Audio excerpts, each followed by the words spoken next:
ప్రభునామకు మహిమ కలుగును గాక. ఆమేన్. హల్లెలూయా. ప్రభు యేసుక్రీస్తు నామములో మీకు శుభములు సమాధానం కలుగును గాక. నిర్గమకాండము 5వ అధ్యాయము. నిర్గమకాండము 5వ అధ్యాయము మొదటి వచనం నుండి. తర్వాత మోషే అహరోనులు వచ్చి ఫరోను చూచి, ఇశ్రాయేలు దేవుడైన యెహోవా అరణ్యంలో నాకు ఉత్సవం చేయుటకు నా జనమును పోనిమని ఆజ్ఞాపించున్నాడని.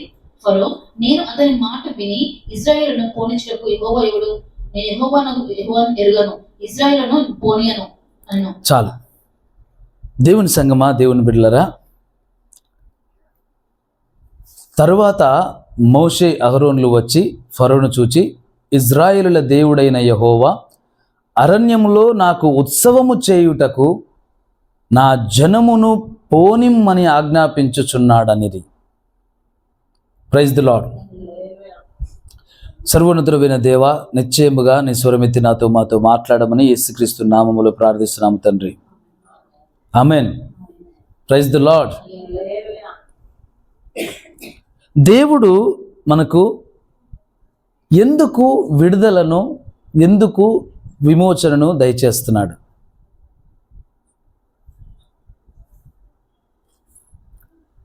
ఇజ్రాయేలు ప్రజలు ఐగుప్తులో ఎన్ని వందల సంవత్సరాలు బానిసలుగా ఉన్నారు? 400 సంవత్సరాలు.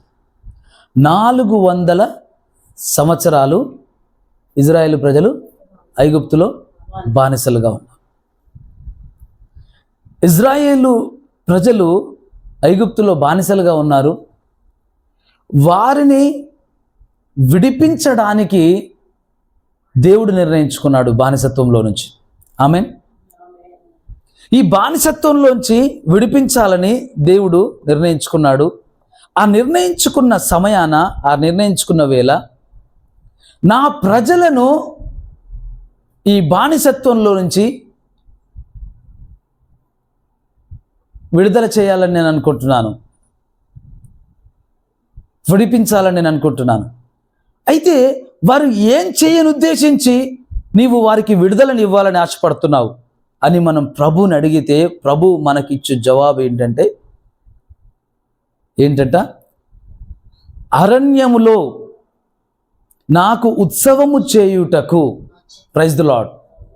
అరణ్యంలో నాకు ఉత్సవం చేయుటకు అంటే దేవుడు మనలను విడిపిస్తున్నాడు, దేవుడు మనలను నడిపిస్తున్నాడు, దేవుడు మనలను బాగు చేస్తున్నాడు, దేవుడు మనల్ని ఆత్మీయకంగా, శారీరకంగా బాగు చేస్తున్నాడు, ముడుతున్నాడు, స్వస్థతలనిస్తున్నాడు, విడుదలనిస్తున్నాడు, మనల్ని ఆశీర్వదిస్తున్నాడు.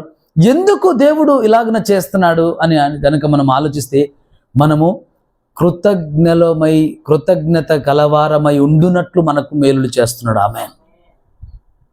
అందుకే భక్తుడు అంటున్నాడు, ఆయన చేసిన మేలులలో దేనిని మరువకుము. ఆమేన్. ఎందుకు మరవద్దు? మరిచిపోతే నువ్వు ప్రభుని స్తుతించలేవు, మరిచిపోతే నువ్వు ప్రభుకి కృతజ్ఞతలు చెల్లించలేవు. ఆయన చేసిన మేలులలో దేనిని మరువకుము, అది జ్ఞాపకం తెచ్చుకొని ప్రభువుని కొనియాడము, స్తుతించుము.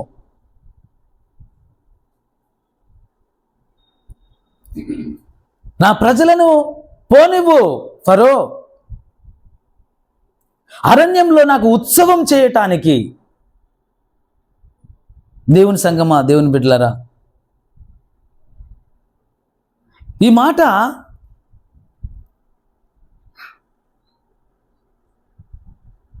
మనము నిన్న మొన్నటి దినాలలో ధ్యానం చేశాం భక్తుడైనటువంటి హిజ్కియా గురించి. హిజ్కియా ఏమంటుంటాడు? పాతాళమున నీకు స్తుతి కలగదు, మృతి నీకు కృతజ్ఞతాస్తుతులు చెల్లింపదు, సమాధిలోనికి దిగువారు నీ సత్యము ఆశ్రయించరు.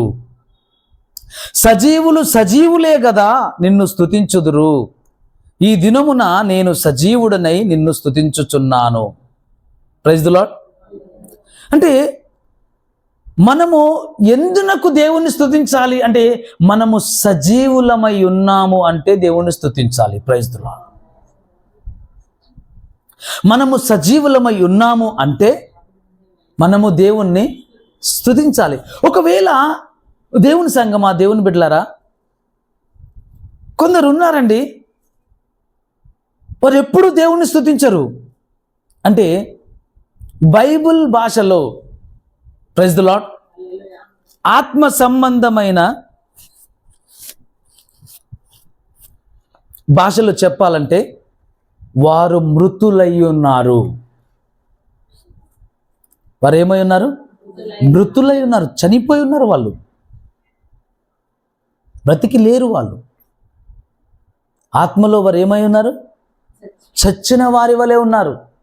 భౌతికంగా బ్రతికున్నారు, శరీరంతో ఉన్నారు, తింటున్నారు, తిరుగుతున్నారు, పనులు చేసుకుంటున్నారు, వేడుకలు చేసుకుంటున్నారు, అన్నీ జరుగుతున్నాయి. కానీ ఆత్మ పరిధిలో వారు మరణించిన వారు, వారు బ్రతికిన వారు కారు. ఈ మాట ప్రభువుని యేసుక్రీస్తు కూడా అంటుంటాడు.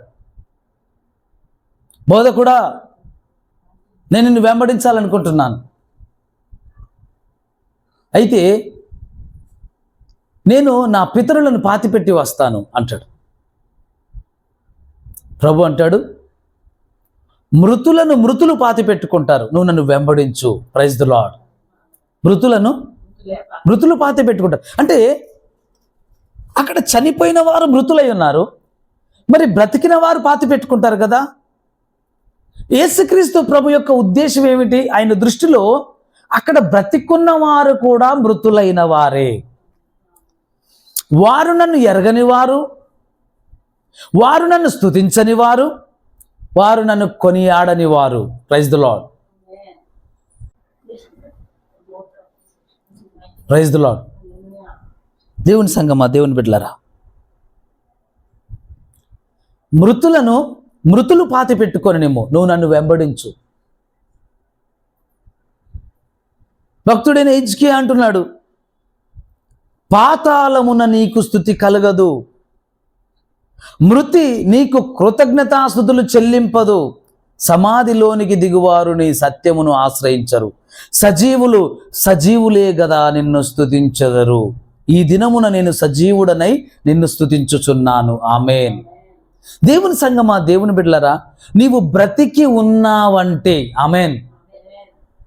అందుకే ఒక పాట భక్తుడు పాడుతూ ఉంటాడు కదా, కృప కృప నీ కృప, నేను ఇలా ఉన్నానంటే కాదు, ఇంకొక పాట ఉంటుంది, నేను ఇలా ఉన్నానంటే నీ కృపే కారణమని. నేను ఈ స్థితిలో ఉన్నానంటే నీ కేవలం నీ కృప, నేను ఇంకా బ్రతికున్నానంటే నీ కృప, నీ కృప, నీ కృప. అదే వర్ణిస్తూ ఉంటాడు ఆ భక్తుడు. దేవుడికి స్తోత్రం కలుగును గాక. మనము సజీవులమై ఉన్నామా? మనము దేవుణ్ణి స్తుతించవలసిన వారమై ఉన్నాం. ఆమేన్. ఒకవేళ మనము స్తుతించడం లేదు, జాగ్రత్తగా అర్థం చేసుకోండి మాట, మనం స్తుతించడం లేదు దేవుణ్ణి అంటే మనము మృతులమై ఉన్నామని అర్థం. సజీవులే కదా నిన్ను స్తుతించేది అని చెప్తున్నాడు. ఐగుప్తు దేశంలో బానిసలుగా ఉండి మృతులైన వారిని విడిపిస్తున్నాడా దేవుడు? సజీవులను విడిపిస్తున్నాడా? సజీవులను విడిపిస్తున్నాడు. అక్కడ అన్ని వందల సంవత్సరాలలో చాలా మంది చనిపోయారు, పుట్టారు, పెరిగారు, అక్కడ జీవించారు, చనిపోయారు. మరి చనిపోయిన వారిని అందరిని విడిపిస్తున్నాడా? కాదు, బ్రతికి ఉన్న వారికే అక్కడ విడుదల. Praise the lord. బ్రతికి ఉన్నవారికే విడుదల. ఆ బ్రతికి ఉన్నవారు ఏం చేయాలట? అరణ్యంలో దేవునికి ఉత్సవము చేయాలట. Praise the lord. దేవుని సంగమా, దేవుని బిడ్డలారా, నీవు బ్రతికున్నట్లయితే, నీవు రక్షింపబడినట్లయితే, నీవు దేవుడికి కృతజ్ఞతలు చెల్లించాలి, దేవుడికి స్తుతి గానము పాడాలి, నీ కుటుంబంలో, నీ గృహంలో, నీ హృదయంలో దేవునికి నీవు ఉత్సవం చేయాలి. ఆమేన్. Praise the lord. మమ్మల్ని బ్రతికిస్తున్న దేవుడు ఈ దేవుడండి. మమ్మల్ని రక్షించిన దేవుడు ఈ దేవుడండి. ఇదిగో మేము అనుభవిస్తున్న ఈ సమాధానానికి కారణం ఈ దేవుడండి. మా రక్షణకు కారణమైన దేవుడు ఈ దేవుడండి అని నువ్వేం చేయాలంటే నీ ఇంట్లో ఉత్సవం చేయాలి. Praise the lord. అందుకే గృహ కూడికలు ఎందుకో తెలుసా? గృహ కూడికలు ఎందుకంటే, గృహ కూడిక అంటే మరేమిటో కాదు, నీవు ఆ దేవుడి కృపను బట్టి జీవిస్తున్న జీవితాన్ని బట్టి నీవు దేవుడికి ఉత్సవ గానము చెల్లిస్తున్నావు. ఆమేన్. దైవజనుల్ని, సంఘమంతటిని, ఇంకా నీ బంధు బలగాల్ని పిలిపించుకొని నీకు కలిగిన దాంట్లో వారికి సిద్ధపరచుకొని దేవుని ఎడల, అయ్యా మరి ఈ డిసెంబర్ మాసంలో నన్ను దేవుడు కాచి కాపాడు, ఈ నవంబర్ మాసంలో దేవుడు నన్ను కాచి కాపాడు, ఈ ఆగస్టు మాసం అంతా దేవుడు మమ్మల్ని కాచి కాపాడాడు. ప్రతీ నెల గృహ కూడికలు ఉండాలి. దేవుడికి స్తోత్రం కలుగును గాక. ప్రతి ఇంట ఈ కృతజ్ఞత కూడికలు పెట్టుకోవాలి. ఇక్కడ ప్రభువు వారిని విడిపిస్తున్నాడు. విడిపించిన తర్వాత వారు చేసేది ఏమిటి అంటే, వెళ్ళి అరణ్యంలో ఉత్సవము వారు నిర్వహించవలసిన వారై ఉన్నారు. Praise the lord. అయితే ఫరో వారిని పోనీయలేదు. కానీ దేవుని సంగమా, దేవుని బిడ్డలారా, దేవుణ్ణి నమ్మిన బిడ్డలు, దేవుణ్ణి ఎరిగిన బిడ్డలు, దేవుణ్ణి కలిగిన బిడ్డలు, దేవుని యందు విశ్వాసం ఉంచినటువంటి దేవుని బిడ్డలు ఎవరైనా కూడా ఆయన చేసిన మేలులు ఎన్నటికెన్నటికీ మర్చిపోరు. ఒకవేళ వారు మర్చిపోయారా, వారి కీడికే తప్ప మేలుకు కాదు. మీ పితరులు అనేకమైన మేలులు పొంది అరణ్యంలోనే మర్చిపోయారు. వెంటనే మర్చిపోయి అరణ్యంలో నన్ను శోధించారు అంటాడు. ఈ మర్చిపోవటం మేలుకు కాదు, కీడుకో. కాబట్టి ఆయన మేలులు దేనిని మనం మర్చిపోకూడదు. మనము దేవునికి కృతజ్ఞతాస్తుతులు చెల్లించాలి. మనము దేవునికి ఉత్సవ గానం చేయాలి. Praise the lord. లూకా సువార్త 4వ అధ్యాయము, లూకా సువార్త 4వ అధ్యాయము 38వ వచనం నుంచి చదువుదాం. ఆయన సమాజ మందిరంలో నుండి లేచి సీమోను ఇంట్లోనికి వెళ్ళాను. సీమోని అత్త జ్వరంతో పడి ఉండేది కనుక ఆమె విషయమై ఆయన యుద్ధమానికి చేసుకొని ఆయన ఆమె చెంత నిలబడి జ్వరమును గద్దింపగానే అది ఆమె విడిచెను. వెంటనే ఆమె లేచి వారికి ఉపచారం చేయసాగింది. ఆమేన్. Praise the lord. ఏమైందంట? తీవ్రమైన జ్వరం ఉంది. ఇంగ్లీష్లో హై ఫీవర్ అని రాయబడింది. High fever. సీమోను అత్త తీవ్రమైన జ్వరముతో పడి ఉండెను. మేబీ అది టైఫాయిడా, మలేరియానా, డెంగ్యూవా ఏమో తెలియదు. కానీ బైబిల్ చాలా స్పష్టంగా చెప్తుంది నాన్న దేవుని బిడ్డ, తీవ్రమైన జ్వరము.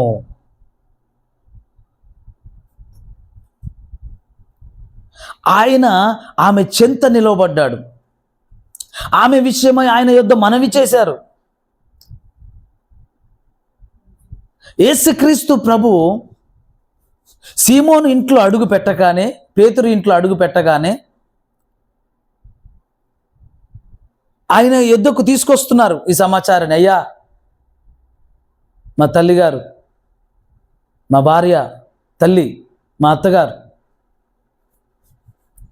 తీవ్రమైన జ్వరంతో ఉంది, దయించి కనికరపడండి అనగానే ఆమె దగ్గర నిలబడి ప్రభు గద్దించాడు జ్వరాన్ని. Praise the lord.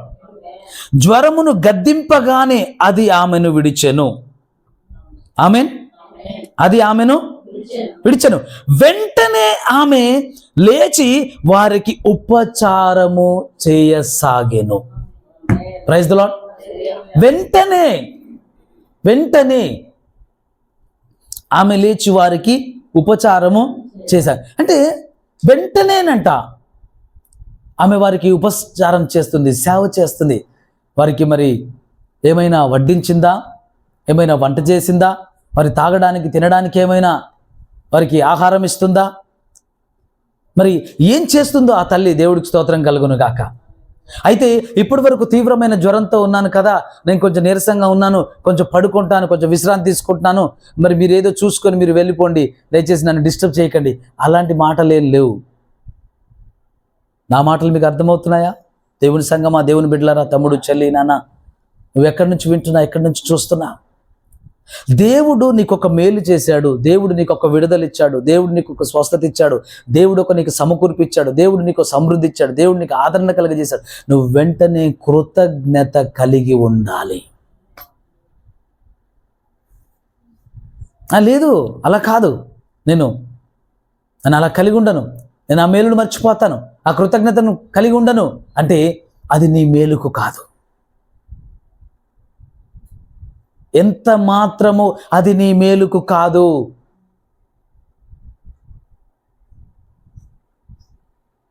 వాక్యం చాలా స్పష్టంగా తెలియజేస్తుంది. మీ పితరులు అరణ్యంలో నన్ను శోధించారు, అనేకమైన మేలులతో నేను వాళ్ళని తృప్తిపరిచాను, కానీ వారు వెంటనే అన్నీ మర్చిపోయి నన్ను శోధించారు, అందుకే నేను వారిని అరణ్యంలోనే సంహరించాను అంటాడు. ఆకులు రాలినట్టు రాలిపోయారంట అరణ్యంలో. కృతజ్ఞత లేనివారు, యథార్థత లేనివారు, ఎన్ని మేలులు పొందుకున్నా సనగడం, ఎన్ని మేలులు పొందుకున్నా గొనగడం, ఎన్ని మేలులు పొందుకున్నా తప్పు తీయడం, ఏదో ఒకటి తప్పులు వెతకడం, ఏదో ఒకటి తప్పులు తీయడం. ఐగుప్తులో భయంకరమైన బానిస జీవితంలోంచి విడుదలిచ్చాడుగా దేవుడు. దేవదూతలు తినే ఆహారంతో, మన్నాతో తృప్తిపరుస్తున్నాడుగా. ఏం ఆహారం ఇది? చప్పటి కోడు. మేము బానిసలుగా ఉన్నప్పుడే నయం, మేము బానిసలుగా ఉన్నప్పుడే మేలు. కనీసం అక్కడ ఆలుగడ్డలు, ఉల్లిగడ్డలు, ఎల్లిగడ్డలు ఉన్నాయి. ఏంటి మరి మీ దేవుడు మాంసం పెడతానన్నాడుగా, మరి మాకు మాంసం పెట్టగలడా? మాంసం పెట్టగలడా? నీకు కావాలని అనిపించినప్పుడు అడగడం వేరు, కానీ ఆయన తక్కువ చేసి మాట్లాడడం వేరు. దేవుణ్ణి తక్కువ చేసి మాట్లాడితే ఆయన స్పందన ఎలా ఉంటుంది? ఒక దిన ప్రయాణమంత దూరము మోకాళ్ళ ఎత్తు మట్టుకు పక్షులు ఎక్కడి నుంచి వచ్చాయో తెలియదు, మొత్తం వచ్చి పడ్డాయి. మీరు ఎంత తింటారో తినండి, మీరు తిన్నారు, ఇంకా పళ్ళల్లో మాంసం ఉండగానే చనిపోయారు. ఏం లాభం?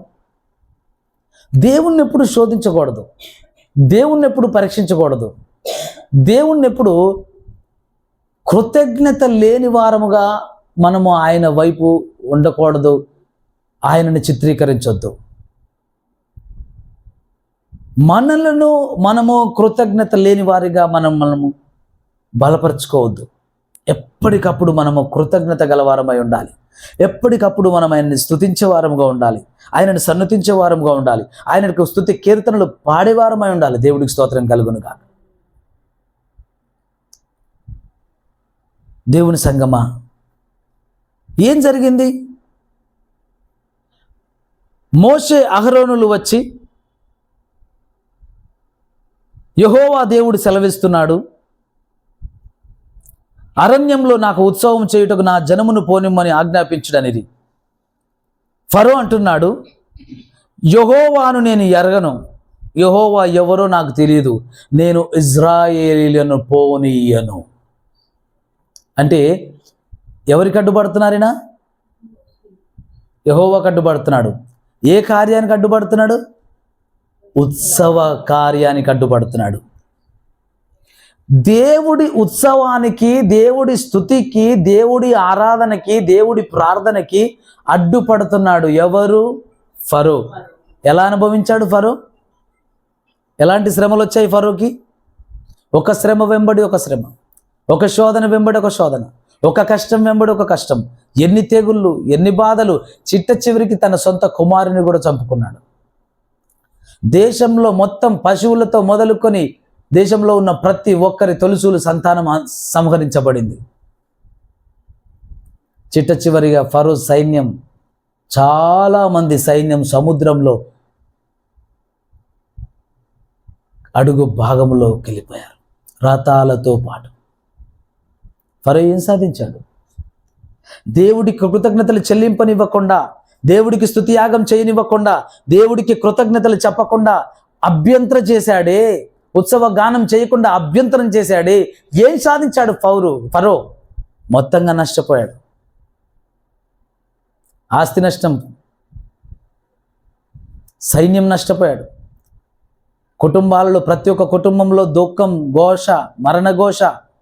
ప్రతి ఒక్క కుటుంబంలో భయంకరమైన చీకటి, భయంకరమైన తెగుళ్ళు, భయంకరమైన క్రిమికీటకాలు, అగ్నిగంధకాలతో వర్షం, తెగుళ్ళు, వ్యాధులు, అయ్యో అయ్యో అయ్యో అయ్యో, క్రిమికీటకాలు ఎన్ని, కప్పలు, మిడతలు. వా, భయంకరమైన శ్రమలు అనుభవించాడు. ఎవరు? ఫరో. ఏం చేసినందుకు? ఉత్సవ గానం ఆపినందుకు. ప్రజల్ని ఆపి ఏం సాధిస్తున్నాడు? అరణ్యంలో ఉత్సవ గానమును ఆపుతున్నాడు, అరణ్యంలో ఉత్సవం నాపుతున్నాడు. దేవుడి ఆరాధనను ఆపినవాడు, దేవుడి సన్నిధికి దూరమైన వాడు, దేవుణ్ణి స్తుతించని వాడు, దేవుడు స్తుతులకు అభ్యంతరముగా ఆటంకముగా నిలిచిన వాడు, దేవుడి మేలులను మర్చిపోయి కృతజ్ఞతగా లేనివాడు, అతడు భయంకరమైన శాపగ్రస్తుడిగా భయంకరమైన స్థితిలోకి వెళ్తున్నాడు. దేవుని సంగమా, దేవుని బిడ్డలారా, హిజ్కియా అంటున్నాడు, మృతులు నిన్ను స్తుతించారు కదా ప్రభువా, సమాధిలో నీకు స్తుతి కలగదు. నేను సజీవుడినై ఉన్నాను గనుక నేను నిన్ను స్తుతించగలుగుతున్నాను. నాన్న దేవుని బిడ్డ, నువ్వు బ్రతికున్నావా? దేవునికి స్తుతులు చెల్లించు. నీవు సజీవుడివై ఉన్నావా? దేవునికి కృతజ్ఞతాస్తుతులు చెల్లించు, దేవునికి స్తుతి పాడు. ఒకవేళ నీవు ఆయనకు కృతజ్ఞతాస్తుతులు చెల్లించడం లేదు, నీవు ఆయనను స్తుతించడం లేదు, నీవు ఆయనని ఎంతమాత్రం కీర్తించడం లేదు, అయితే నీవు శరీరముగా నీవు సజీవుడిగా ఉన్నావేమో కానీ నువ్వు ఆత్మ పరిధిలో నీవు మరణించిన వాడవే. నీవు ఆత్మ పరిధిలో మృతువే, మృతురాలివే, మృతుడవే.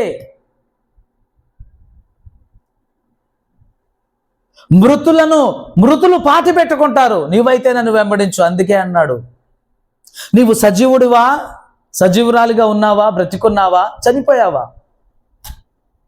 నీవు బ్రతికి ఉన్నట్లయితే దేవుణ్ణి స్తుతించు, నీవు సజీవురాలిగా ఉన్నట్లయితే దేవుణ్ణి కీర్తించు, గణపరచు, పాడు. ఆయన మేలులు పొందుకున్నావు, ఆయన ఆదరణ పొందుకున్నావు, ఆయన కార్యాలు చూశావు. మర్చిపోయావా? మర్చిపోతున్నావా? ఆయన కార్యాలు మరిచిన వారి పరిస్థితి ఏమిటి? అరణ్యంలో ఆకులు రాలినట్టు రాలిపోయారు వాళ్ళు. ప్రభు ఈ దినాన నిన్ను నన్ను హెచ్చరిస్తున్నాడు. దేవుని సంగమా, దేవుని బిడ్డలారా, ఆయన చేసిన మేలులలో దేనిని మరవకమో అని భక్తుడు అంటున్నాడు. ఎందుకంటే మీ పితరులు మర్చిపోయి చాలా నష్టపోయారు, ఏం సంపాదించుకోలే. వాళ్ళు అరణ్యంలో ఆకుల్లాగా రాలిపోయారు. ఎంతసేపు తిండి తిండి తిండి తిండి, ఏమి తిందుమా, ఏమి త్రాగుదుమా. వారి కడుపే వారి దేవుడు, వారి నాశనమే వారి అంతమును వాక్యం సెలవిస్తుంది. ఎంతసేపు నీ బట్టలు, నీ ఉద్యోగం, నీ భార్య, నీ పిల్లలు, నీ సంపాదన నీ వెనకేసుకోవడం, నీ గురించి నువ్వే ఆలోచించుకొని దేవుణ్ణి మర్చిపోతున్నావా? దేవుణ్ణి విడిచిపెట్టావా? తస్మత్ జాగ్రత్త. దేవుడి సేవకుడిగా నేను యేసుక్రీస్తు ప్రభు నామంలో హెచ్చరిస్తున్నాను. నిన్ను నీవు సరిచేసుకొని ఒక్క మారు వెనుదిరుగు. లేని ఎడల నిశ్చయముగా నీ దినములు చెడ్డవి, అవి దుఃఖముతో నిండుకొనబోతున్నాయి. ఆ దుర్దినము రాకమునుపు, ఆ కష్టకాలము రాకమునుపు, ఆ దినములు నీ గుమ్మము తట్టకమునుపు, ఆ గడియలు నీ శరీరంలోనికి ప్రవేశించకమునుపే ఒక్క మారు పశ్చాత్తాపడి మోకరిల్లి, ప్రభువా నీవు చేసిన మేలులు అనేకములు, నీవు చేసిన కార్యములు అనేకములు, గొప్పవి ఎన్నో నేను పొందుకున్నాను. అయినా నా అవిశ్వాసమును బట్టి, నా బుద్ధిహీనతను బట్టి, నా సమర్థతను బట్టి, నా జ్ఞానమును బట్టి అయ్యా నేను కోల్పోయాను, నేను మర్చిపోయాను, నేను విడిచిపెట్టాను. నన్ను మన్నించు, నన్ను క్షమించు, నా అపరాధములను, నా తప్పులను ఒప్పుకుంటున్నాను ప్రభువా, నన్ను మన్నించి క్షమించి నీ సన్నిధిలో నన్ను అంగీకరించు.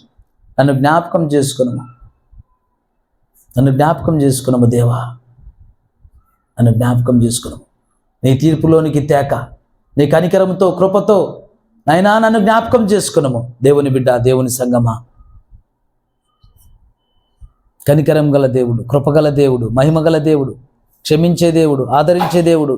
ఎన్నిసార్లు నాన్న, ఎన్నిసార్లు ఆదరించినా, ఎన్నిసార్లు క్షమించినా, ఎన్నిసార్లు కృప చూపినా నీ ఇష్టానుసారంగా నువ్వు ప్రవర్తిస్తుంటే, ఇదిగో మహానుభావుడు పౌలు అంటున్నాడు, అప్పుడు నేను తెలియక చేస్తే గనక క్షమించబడితిని, మరి తెలిసి చేస్తే దానికి ఫలితం ఉంటుంది. నీవు తెలియక చేసిన దినము కనికరింపబడ్డావు. ఇప్పుడు నువ్వు తెలిసి చేస్తున్నావు, దేవుడి సన్నిధికి విరుద్ధంగా వెళ్తున్నావు, దేవుడి సన్నిధికి విరోధంగా మాట్లాడుతున్నావు, దేవుడి దాసులకు విరోధంగా మాట్లాడుతున్నావు, దేవుడి సన్నిధిని విడిచిపెట్టి ఉద్యోగం, వ్యాపారం అని పరుగులు పెడుతున్నావు.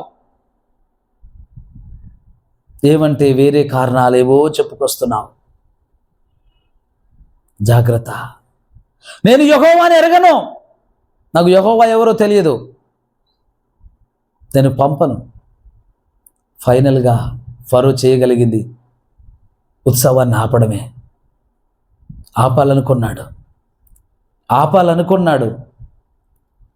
జరగవలసిన ఉత్సవం ఎన్నటికీ జరగలేదు, కానీ ఆలస్యమైంది. కారణము ఫరో. అభ్యంతరాలు రాక మానవు, కానీ ఎవరి వలన అభ్యంతరం కలుగునో వానికి శ్రమ.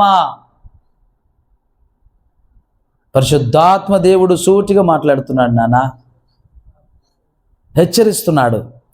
అభ్యంతరాలు రాక మానవు, కానీ ఎవరి వలన అభ్యంతరం కలుగునో వానికి శ్రమ.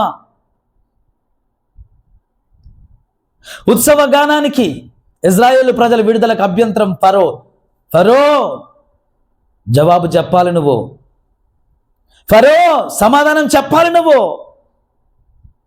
ప్రపంచం మొత్తం తెలుసుకున్నట్లు ఫరో జవాబు చెప్పాడు. అప్పటి వరకు ఎన్నడూ ఎక్కడ ఎప్పుడు జరగని భయంకరమైనటువంటి శ్రమలు, తెగుళ్ళు, శోధనలు ఐగుప్తు మీదకి వచ్చాయి, ఫరో అధికారం మీదకి వచ్చాయి, ఫరో రాజ్యం మీదకి వచ్చాయి. అగ్నివర్షం, జలాలు రక్తముగా మారిపోయాయి, కప్పలు, క్రిమికీటకాలు, తెగుళ్ళు, చీకటి, అంతకన్నా భయంకరమైనది ఐగుప్తు దేశంలో అందరి తొలిసూరి సంతానం సంహరించబడింది. రాజు మొదలుకొని, సేనాధిపతి మొదలుకొని, రాజ్యములో ఉన్న ఒక సామాన్యుడి కుటుంబం వరకు, పశువుల పిల్ల వరకు ప్రతి ఇంట్లో అంగలార్పులు, ఏడుపులు, కన్నీరు, దుఃఖం తప్ప ఏం మిగలలా. ఎవరికి ఎదురెళ్ళాలనుకుంటున్నావు? ఎవరికి సవాల్ విసరాలనుకుంటున్నావు? ఎవరి గురించి నువ్వు మాట్లాడుతున్నావు? జీవము గల దేవుడు ఆయన, సర్వశక్తిమంతుడైన దేవుడు ఆయన. ఆయన ప్రేమ, ఆయన కృప, ఆయన కనికరం 1000 సంవత్సరములు, ఆయన కోపము క్షణమాత్రమే. అంత గొప్ప దేవుడు, అంత మంచి దేవుడు. అట్టి దేవుణ్ణి నువ్వు వ్యతిరేకిస్తున్నావా? అట్టి దేవుణ్ణి నువ్వు ఎదుర్కోవడానికి వెళ్తున్నావా? దేవుని వాక్యం సెలవిస్తుంది, దేవుని బిడ్డ, దీనులకు ఆయన కృప అనుగ్రహించును, అహంకారులకు ఆయన ఎదురొచ్చును అని. అహంకారులను ఆయన ఎదిరించును, దీనులకు కృపనిచ్చును. నువ్వు దీనుడిగా ఉన్నావా? దీనురాలుగా ఉన్నావా? బైబిల్ సెలవిస్తుంది, తగు సమయమందు హెచ్చింపబడినట్లు ఆయన రెక్కల కింద దీన మనస్కులై నిలిచి ఉండండి. దీన మనస్కులై, నానా తమ్ముడు, చెల్లి, దేవుని బిడ్డ, ఆయన సన్నిధిలో దీన మనస్సులై ఆయనని కొనియాడుతూ, ఆయనకు కృతజ్ఞతాస్తుతులు చెల్లిస్తూ, ఆయనను నమ్మిన ప్రజలముగా, ఆయనని వెంబడించు ఆయన జనముగా, ఆయన శిష్యులముగా, ఆయన వారముగా మనము జీవించవలసిందే తప్ప వ్యర్థమైనది మాట్లాడడానికో, వ్యర్థమైనది ఉచ్చరించడానికో, వ్యర్థమైన కార్యకలాపాల్లో మన చేతులు కలపడానికో, వ్యర్థమైన వాటితో నివసించి, వ్యర్థమైన వాటి యందు మనసుంచి శ్రేష్టమైన దేవుని సన్నిధిని తృణీకరించి, నిరర్ధకం చేసి దూరం అవ్వడానికి దేవుడు నిన్ను పిలవలేదు. లోకంలో నుంచి దేవుడు నిన్ను వేరుపరుచుకున్నాడు. లోకంలోంచి దేవుడు నిన్ను వేరుపరుచుకొని ఆయన సంఘంలో చేర్చుకున్నాడు. ఆయన సంఘంలో నువ్వు ఉండడానికే కానీ తిరిగి మరల లోకంలో వెళ్ళడానికి కాదు. తిరిగి మరల నువ్వు లోకంలో జీవిస్తే, ఒక మారు ఆయన హెచ్చరించాడు, 2 మార్లు హెచ్చరించాడు, 3 మార్లు హెచ్చరించాడు. అయినా నువ్వు మాట వినడం లేదు. దేవుని బిడ్డ, తమ్ముడు, చెల్లి, ప్రియ సోదరుడా, సోదరి, యవనుడా, యవనస్తురాలా, ప్రభుపేట మనవి చేస్తున్నాను. ఒక్కమారు ప్రభు వైపు తిరిగి చూడు. నీ జీవితాన్ని తిరిగి కట్టుకో. నీ బలిపీఠాన్ని తిరిగి కట్టుకో. నీ ఆత్మీయ జీవితాన్ని తిరిగి కట్టుకో. తిరిగి మరల నువ్వు ప్రభు వైపు చూడు. ప్రభు యొక్క మేలులను జ్ఞాపకం చేసుకో. ప్రభు నిన్ను ఆదరించిన ఆ దినములను జ్ఞాపకం చేసుకో. ప్రభు నిన్ను లేపినటువంటి ఆ పడకల నుంచి, ఆ వ్యాధుల్లోంచి, ఆ బంధకాల్లోంచి, ఆ రోగాల్లోంచి ఆయన ఇచ్చిన స్వస్థతలను జ్ఞాపకం చేసుకో. కృతజ్ఞతలు చెల్లించు. దేవా,